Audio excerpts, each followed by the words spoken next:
अंतरराष्ट्रीय युवा विद्वान, जैन दर्शन में यूनिवर्सिटी टॉप व गोल्ड मेडलिस्ट, जैन सिद्धांत एवं न्याय विषयों को सरलता से समझाने वाले, यूएसए, इंग्लैंड, ऑस्ट्रेलिया आदि अनेक देशों में जैन धर्म की महती प्रभावना करने वाले, पंडित टोडरमल पुरस्कार, युवा विद्वत रत्न आदि अनेक पुरस्कारों से सम्मानित मूर्धन्य विद्वान डॉक्टर संजीव कुमार गोधा, जयपुर द्वारा जानिए धर्म का मर्म।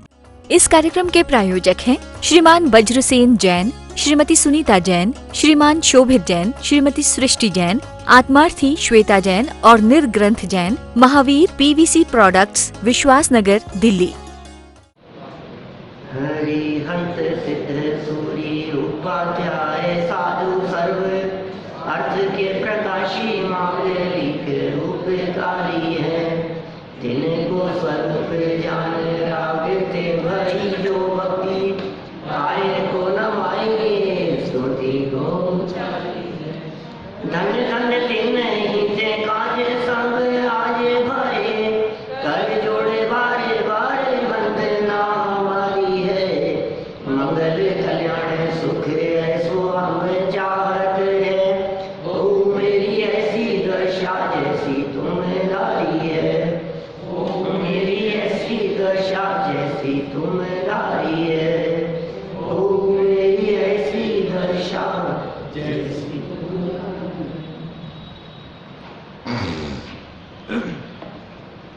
नक्षत्र चूड़ामणि नामक ग्रंथ के 8वें लंब को आधार बनाकर यहाँ नंदाट्य, जो कि जीवंदर कुमार के भाई थे, वे जीवंदर कुमार के पास पहुँच गए और वहाँ पहुँचकर अपनी आत्मकथा सुनाने लगे।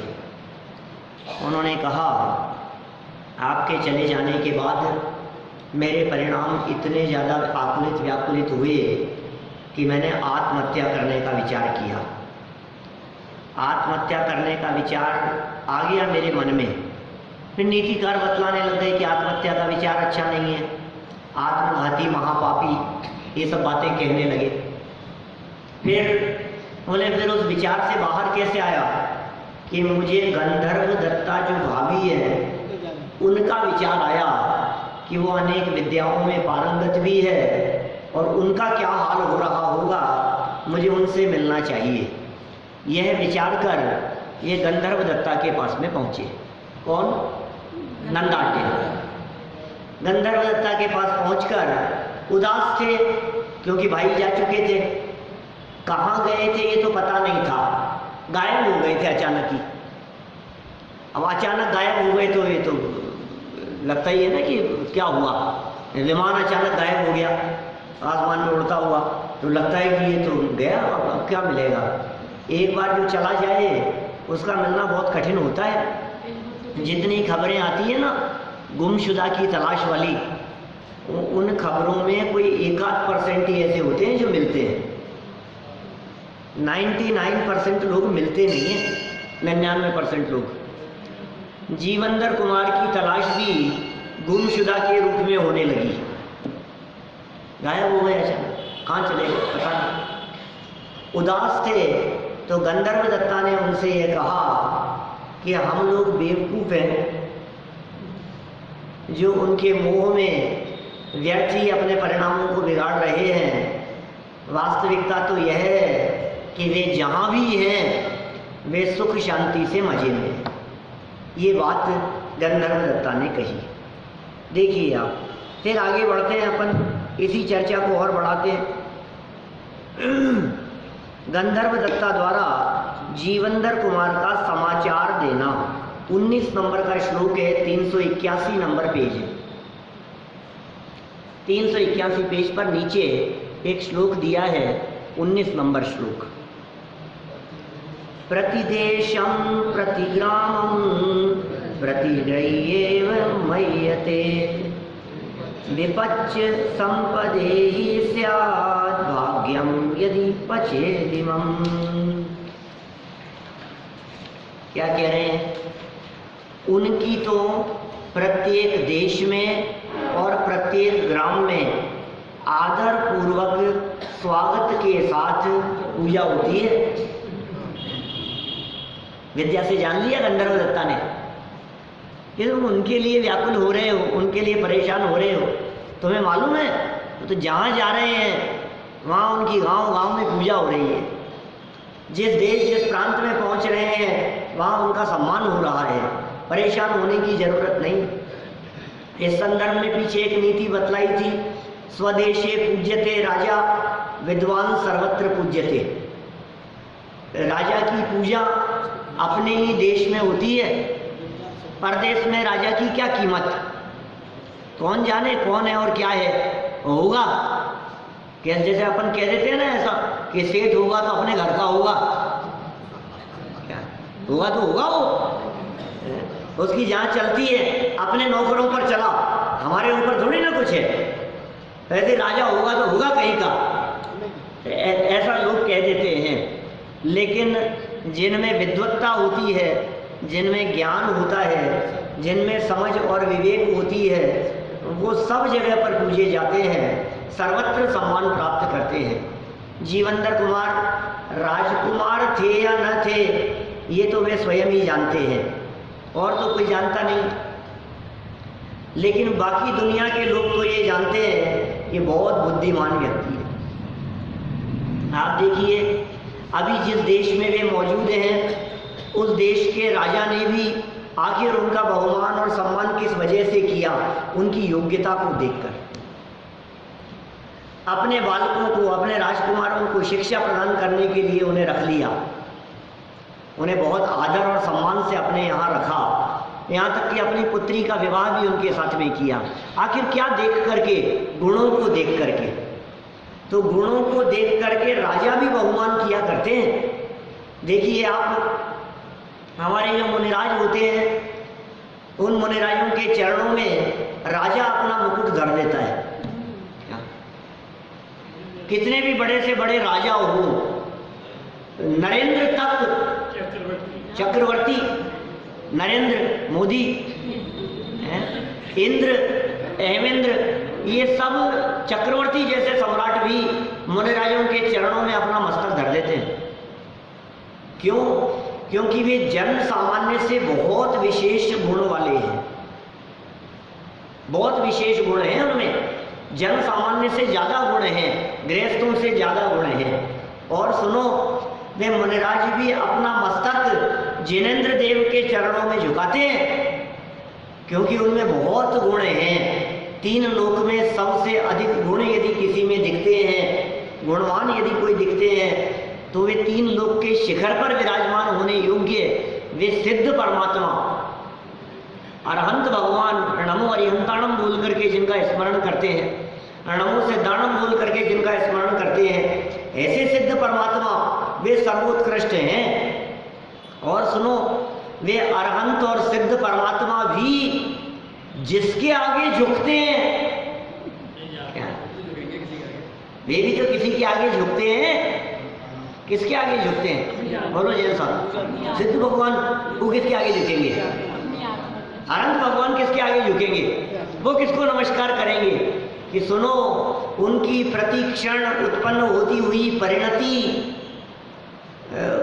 उत्पन्न होते हुए क्या कहेंगे, निर्विकल्प अवस्था है वैसे तो, लेकिन प्रतिक्षण उत्पन्न होती हुई ज्ञान की पर्याय, श्रद्धा की पर्याय, चारित्र की पर्याय, अपने अनंत गुणों के समुदाय स्वरूप स्वभाव के ऊपर झुकती है।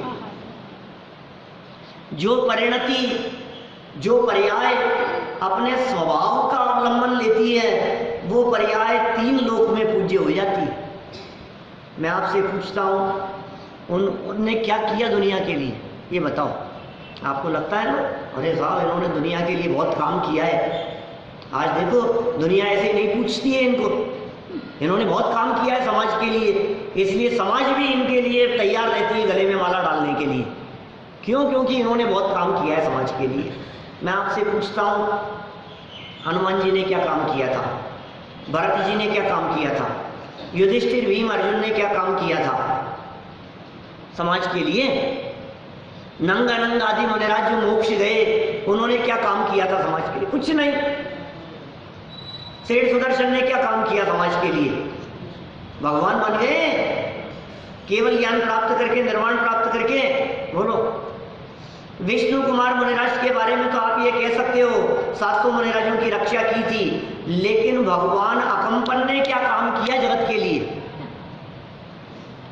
वो भी तो भगवान बने ना, उन्होंने भी तो मोक्ष की प्राप्ति की ना। रामचंद्र जी का नाम तो आप बहुत आदर से लेते हैं कि अयोध्या का शासन किया उन्होंने, लेकिन उनके पहले 8-7 और बलभद्र हुए ना जो मोक्ष गए हैं। रामचंद्र जी से पहले नाम भी नहीं जानते, मोक्ष गए, भगवान बने। वे भगवान कैसे बन गए? सुनो, दुनिया के लिए कुछ करो या ना करो, लेकिन जो अपने आप को जानते हैं ये परमात्मा बन जाते हैं। परमात्मा बनने का मार्ग समाज कल्याण का मार्ग नहीं है। भगवान बनने का रास्ता ये दुनिया का उद्धार करने का रास्ता नहीं है, ये आत्मोद्धार का मार्ग है। ये जैन परंपरा आत्मोद्धार की बात करती है, जगत उद्धार की नहीं। और जो आत्मोद्धार के मार्ग पे लगते हैं उनके माध्यम से जगत के जीवों का उद्धार स्वयं ही होता है अपने आप। आत्मा प्रभाव नहीं हो, ऐसी बात कहते हैं अमृतचंद्राचार्य पुरुषार्थ सिद्धि उपाय नामक ग्रंथ में। वे कहते हैं आत्मा प्रभाव नहीं हो रत्नत्रय तेजसा, रत्नत्रय के तेज से जो अपने आत्मा की प्रभावना करते हैं उनके माध्यम से जगत में वास्तविक प्रभावना होती है।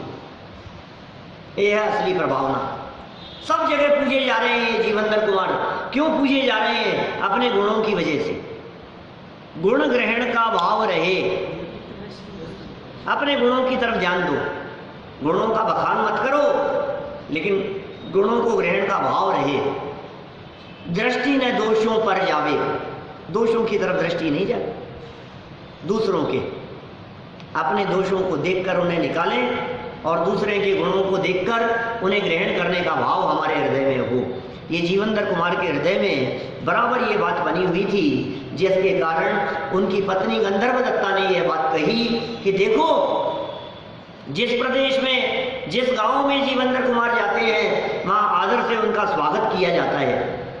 निश्चय से अगर भाग्य फलोन्मुख हो तो विपत्ति भी संपत्ति के लिए हो जाती है। क्या क्या कह रहे हैं? भाग्य फलोन्मुख हो, नीतिकार कह रहे हैं। अत्र नीति है, नीतिकार क्या कह रहे हैं? यदि भाग्य आपका फलोन्मुख हो, भाग्य फलता हुआ यदि दिखाई दे रहा हो, फलीभूत होने वाला है, भाग्योदय यदि आपका हो गया है, तो कितनी भी विपत्तियां आ जाएं वो संपत्ति के लिए हो जाती है। विपत्तियों में भी संपत्ति मिल जाती है, संकट में भी उसे रास्ता मिल जाता है। आपने तो उन्हें डाल दिया, खाई में पटक दिया, और खाई में नीचे कूदे और नीचे से रत्न लेकर के निकले, अंदर बहुत सारे रत्न थे। ये मैंने क्या किया? फिर बाद में सोचता मैं तो मैं ही कूद जाता। मुझे क्या पता था कि वहां रत्न भरे हुए। ऐसी बहुत घटनाएं होती है। माने जिनका भाग्योदय होता है, लोग उनको संकट में डालने से नहीं चूकते, लेकिन संकट के काल में भी वे अपनी बुद्धिमत्ता के बल पर वहां से कुछ ना कुछ रिवॉर्ड लेकर के निकलते हैं। कुछ ना कुछ उनको हासिल होता है, कुछ लाभ प्राप्त हो जाता है। आप सबको ध्यान आ रही होगी धन्य कुमार की कथा। पढ़ी क्या आपने दीपेश जी? जैन कथा संग्रह जो कहानियों की पुस्तक है, उसमें एक धन्य कुमार की कथा है। क्या आपने पढ़ी जैन साहब? अब आएगी, आप पढ़ रहे हो कथा? अच्छा, बहुत बढ़िया। बोले उसमें जो है एक धन्य कुमार की कथा है, और अपने भाइयों में सबसे छोटा भाई था वो। क्या माँ बाप उससे बहुत प्रेम करते थे, और सहेजी परिवार में ऐसा देखा जाता है कि परिवार में जो छोटा बच्चा होता है उसको सबसे ज्यादा माँ बाप प्रेम करते हैं। तो बच्चा होता है ना, उसको संभालते हैं, और बड़ों को इस बात की जलन होती है कि मानो ये तो इसी इसको पूछते, हमें तो पूछते ही नहीं। ये ऐसा परिवारों में देखा जाता है, ऐसा ही उनके परिवार में होता। मालूम है आपको, सारे बड़े भाई मिलकर के उसके इतने विरोधी हो गए कि कदम कदम पे उसे मारने के प्रयास किए, जान से मार देने के प्रयास किए। ऐसी ऐसी जगह पर उसे उलझाया और फंसाया कि जहाँ से जिंदा वापस नहीं आए। लेकिन आपको मालूम है वो जिंदा तो आया ही, और संपत्ति को कई गुना करके लेकर के आया। क्या विद्याएं लेकर के आया, सम्मान लेकर के आया, धन लेकर के आया। ये यहाँ नीतिकार कहना चाह रहे हैं, भाग्य यदि फलोन्मुखी हो, भाग्य यदि आपका फलने वाला हो तो विपत्ति भी संपत्ति के लिए हो जाती है। चोर भी यदि आपके यहाँ आए और आपका भाग्योदय हो तो आपके यहाँ चोरी नहीं करे, वो आपको चरणों में पड़ जाए आपके, लाया हुआ माल और छोड़ जाएगा।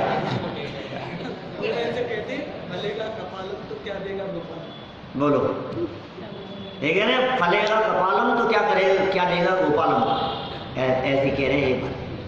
अरे आपका यदि कपाल, आपकी यदि खोपड़ी, आपकी यदि बुद्धि, आपका ज्ञान, आपकी योग्यता, आपका भाग्य यदि फल रहा है तो कौन क्या देगा, परमात्मा क्या करेंगे बताओ। यदि मेरा ही भाग्योदय हो गया है तो फिर परमात्मा से मांगने की जरूरत नहीं है, और मेरे ही भाग्य में यदि कुछ नहीं है तो परमात्मा क्या दे देंगे, अब आपको को कौन देगा। इसलिए भाई इच्छा के संदर्भ में और विकल्प के संदर्भ में वो बड़े पंडित जी की वो बहुत सुंदर पंक्तियां हैं।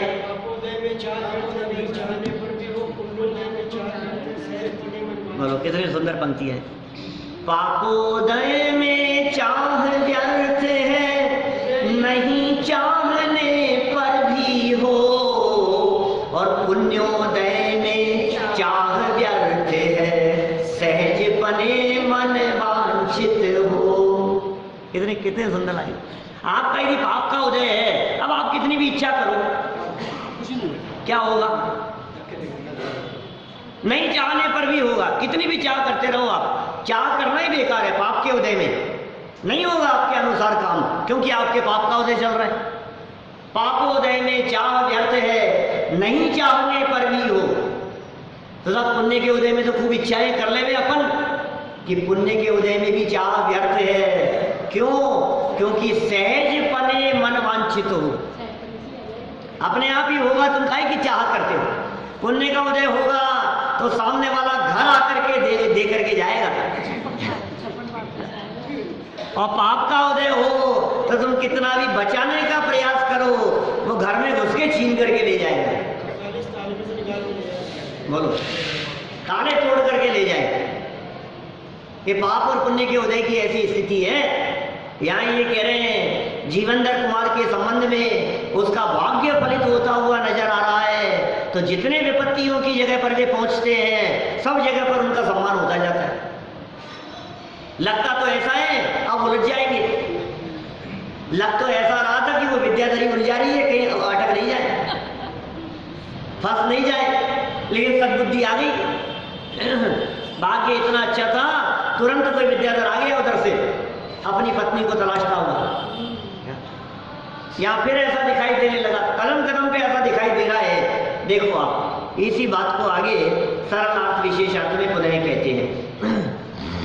गंधर्व दत्ता अपने देवर नंदाढ़ से कह रही है कि तुम्हारे बड़े भाई जीवनधर कुमार जिस देश और जिस किसी नगर में जाते हैं, वहां उनका सभी लोग स्वयमेव हार्दिक आदर सत्कार करते हैं, अपने आप आदर सत्कार करते हैं जहां जाते हैं वहां। यदि किसी के पुण्य का उदय हो तो उसके अनेक संकट भी संपत्ति का कारण बन जाते हैं।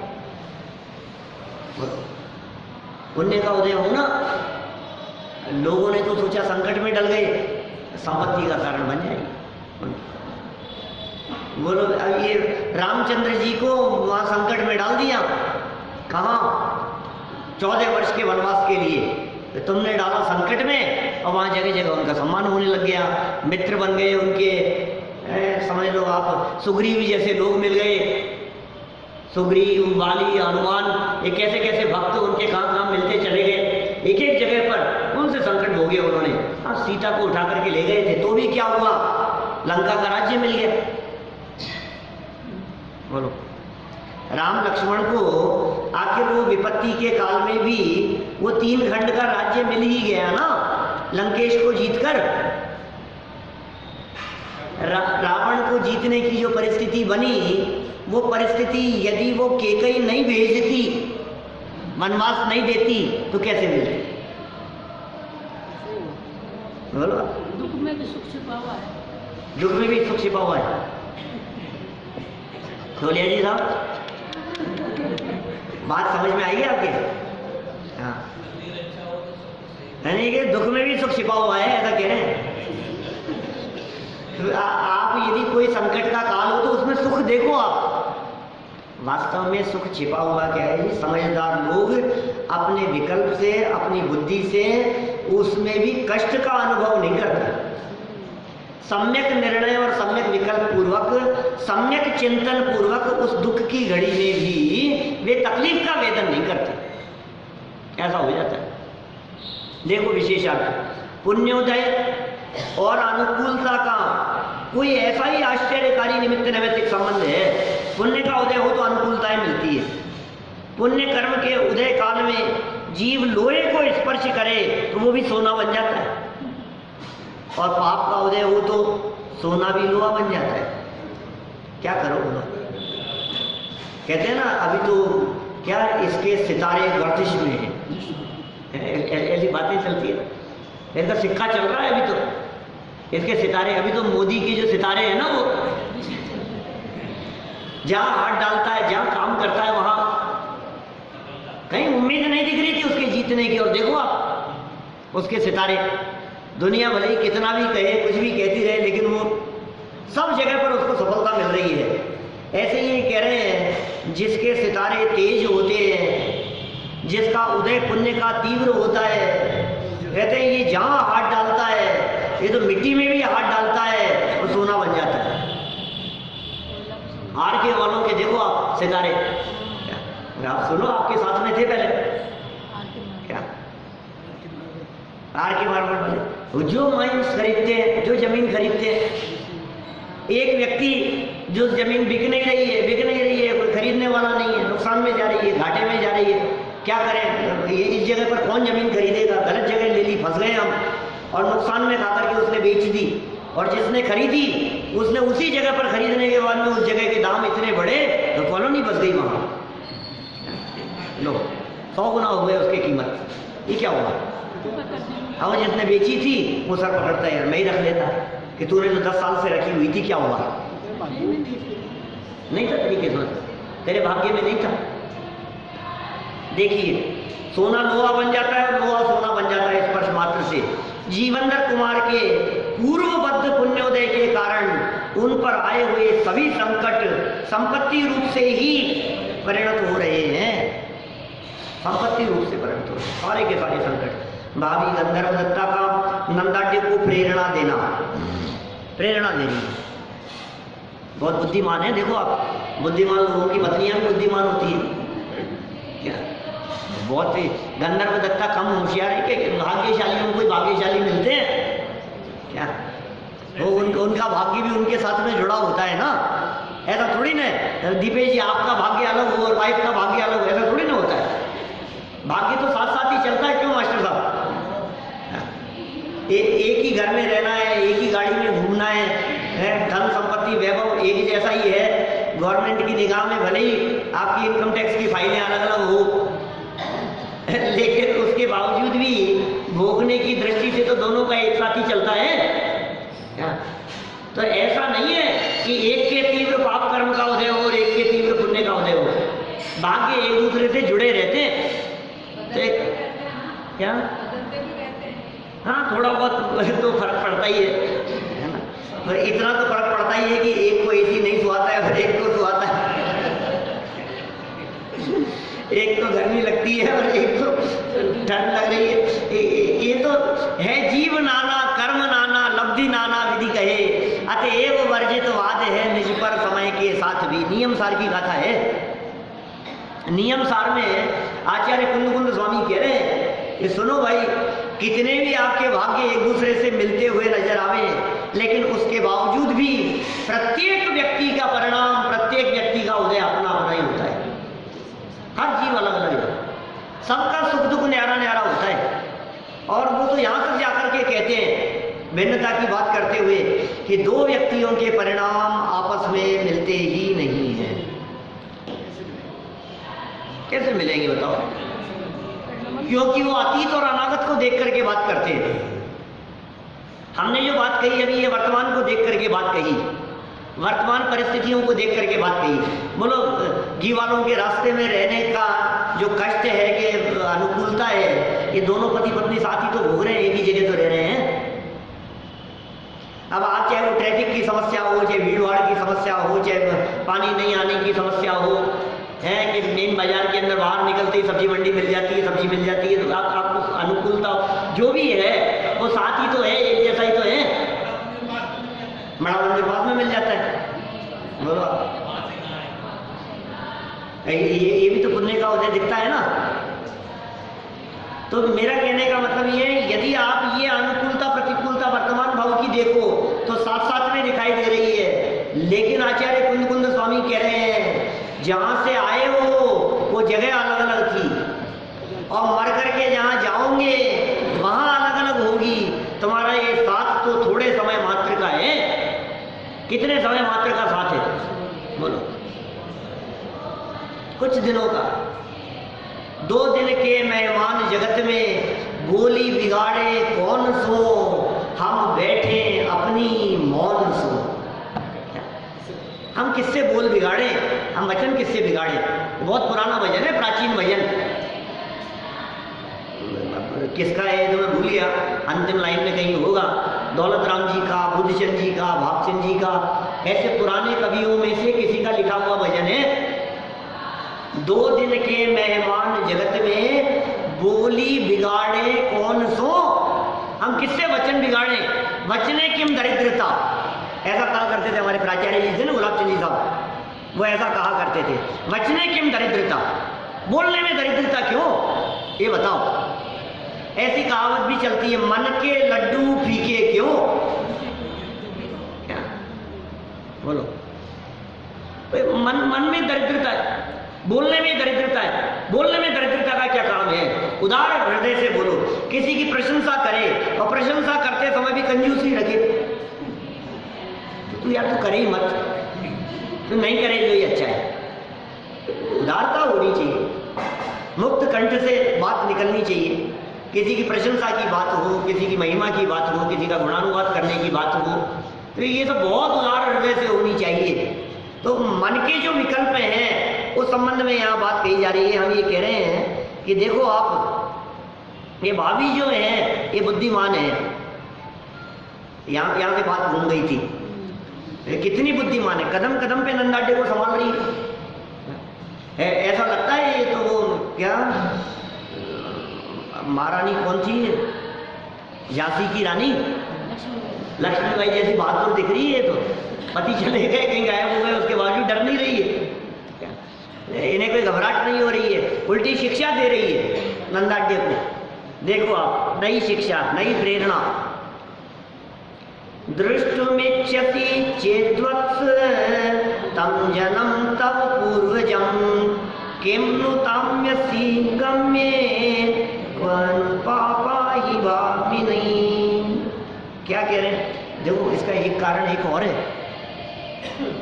ये जहां से आई है ना, ये तो राजपुत्री है, ये तो क्षत्रियों की बेटी है, और जो नंदाड्य है ये बनिया का बेटा है। बहुत फर्क पड़ता है क्या? ये बनिया का बेटा है नंदाड्य, इसे घबराहट हो रही है, और वो क्षत्रिय है क्या, वो दृढ़ता से बात करती है, कुछ नहीं है, कुछ नहीं होगा, बहुत बहादुर है, वो जहाँ जाएंगे उनको सम्मान मिल रहा है। और देखो क्या शिक्षा दी, हे वत्स, यदि अपने उन बड़े भाई जीवनधर कुमार को देखने की इच्छा करते हो तो क्यों दुखी होते हो? तुम्हारे मन में यदि भावना आ रही है ना, क्यों दुखी होते हो?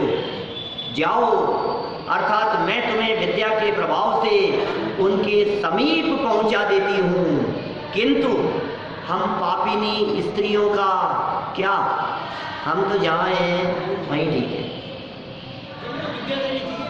है। विद्या देनी थी, विद्या के प्रभाव से इसने नंदाढ़ी को वहां भेज दिया। चर्चा तो वहां चल रही है नंदाढ़ी और जीवनधर कुमार की आयोगशाला में। स्त्रियों का पाप कर्म के उदय से स्त्री पर्याय मिलती है। स्त्री पर्याय मिली है ना, ये पाप कर्म के उदय से मिलती है। और शास्त्र आगम तो ये कहते हैं कि स्त्री पर्याय, सम्यक दृष्टि जीव को स्त्री पर्याय नहीं मिलती। और ये कहते हैं हमारे यहाँ जैन परंपरा में, विशेषकर दिगंबर जैन परंपरा में तो कहते हैं स्त्री मुक्ति निषेध। पाप कर्म के फल में तो स्त्री पर्याय मिली, और वर्तमान में स्त्री पर्याय में भी ऐसा काम नहीं हो सकता कि यहाँ से मोक्ष की प्राप्ति हो सके। सम्यक दर्शन ले सकते हैं, सम्यक दर्शन की प्राप्ति हो सकती है। तो स्त्रियां तो हमेशा ऐसी रहेगी क्या? ऐसी क्यों रहेगी? तो पुरुष बन जाएगी अगले जन्म में। दूसरी स्थिति बन जाती है। उसमें क्या हो गया? तो बदल जाएगा। और ऐसा थोड़ी ना है कि आप हमेशा पुरुष ही बने रहेंगे। दूसरी स्थिति बन जाती है। ये जीवन बदला और यहाँ से बदल करके स्त्री में जन्म ले लिया, में क्या दम है? ये तो स्त्री से पुरुष और पुरुष से स्त्री, ये तो अनादिकाल से चलता आ रहा है। ये तो मोक्ष जाने की सामर्थ्य नहीं है। इस अपेक्षा से इस तरह की बात यहाँ कही गई है। हम तो जाए क्या करें, जो स्थिति है हमारी। देखिए सरल अर्थ, आपके भाई तो पूर्ण रूप से सुखी तथा सुरक्षित ही है, फिर भी आपको चिंता हो और विश्वास न हो तो, तथा स्वयं उनसे प्रत्यक्ष मिलना या देखना चाहते हो तो दुखी क्यों होते हो? चिंता मत करो, अभी पहुंचा देते हैं तुम्हारे। मैं आपको अपनी मंत्र शक्ति से उनके पास भेज देती हूँ। आप तो पुरुष हैं, अकेले ही उनके पास जा सकते हैं, किंतु हम पापिनी स्त्रियों का अकेले जाना योग्य नहीं। ये भी तो है बात। पुरुष वर्ग तो कहीं भी अकेले जा सकते हैं, रात को 2 बजे भी जा सकते हैं, कहीं इधर उधर घूम सकते हैं, लेकिन इनके तो ऐसे पाप कर्म का उदय है कि भय भी है, डर भी है, लज्जा भी है, अनेक प्रकार के ऐसे गुण हैं। गुण कहो चाहे अवगुण कहो, दुर्गुण कहो, सद्गुण कहो, जो भी है, लेकिन ये पर्यायगत ऐसी योग्यता है, स्वरूप ही इसी तरह का है। फिर देखिए आप, मंत्र शक्ति से नंदाढ़ी का हेमाभा नगरी में पहुंचना। ये पहुंच गए। कौन? नंदाढ़ी। पुत्र किसके थे? सेठ गंधोत्कच के। और पहुंच कहाँ गए? जीवनधर कुमार के पास में। अब देखो ये बात कह रहे हैं यहाँ, कैसे पहुंचे, क्या स्वरूप है। इत्युक्त्वा शाययित्वा च शय्यायां साभिमन्त्रितं मामत्र भवति चात्र संपन्नं प्रायिणोदिति। इस प्रकार कहकर पूज्य भाभी ने, माने आपकी पत्नी ने, भाभी माने माम मुझको सेज पर मंत्र पूर्वक सुलाकर पत्र सहित यहाँ भेज दिया। ऐसा नंदाढ़ी ने जीवनधर कुमार से कहा। सेज पर लिटाया, और ये उसी की तरह जैसे वो हैं, अपन पढ़ते थे पुराने कॉमिक्स में, हैं, जानवरों की बिछाई, उसने चटाई बिछाई, एक जाजम बिछाई, उसके ऊपर लिटाया और ये उड़ गए, ऐसे आसमान में उड़ने लगे। ऐसी शक्ति अपने को मिल जाए तो कैसा लगे? बोलो राजेश जी, ऐसी शक्ति मिल जाए तो कैसा रहे? ट्रैफिक की झंझटों से मुक्त हो जाए अपन और फटाफट पहुंच जाए कहीं भी, आकाश में उड़ते हुए। अभी कोई एक वीडियो किसी ने दिखाया मुझे, कहीं कोई वो केरल का या कहाँ का आसमान में उड़ते हुए कैसा वो उड़ रहा है, वो कोई लड़का ऐसा, पता नहीं क्या वो, क्या सच्चाई है कि ट्रिक फोटोग्राफी है कि क्या वीडियो है, सब फेंक ऐसे ही चलते रहते हैं कुछ ना कुछ। तो लेकिन ये तो झूठ नहीं है भाई, ये तो उड़ करके चले गए, उसने उड़ा दिया। मंत्र शक्ति, मंत्रों में शक्ति हुआ करती थी, आज भी है। मंत्र जिनके पास में है, उनके पास में अनेक प्रकार की मंत्र के प्रभाव से रिद्धियाँ देखी जाती है।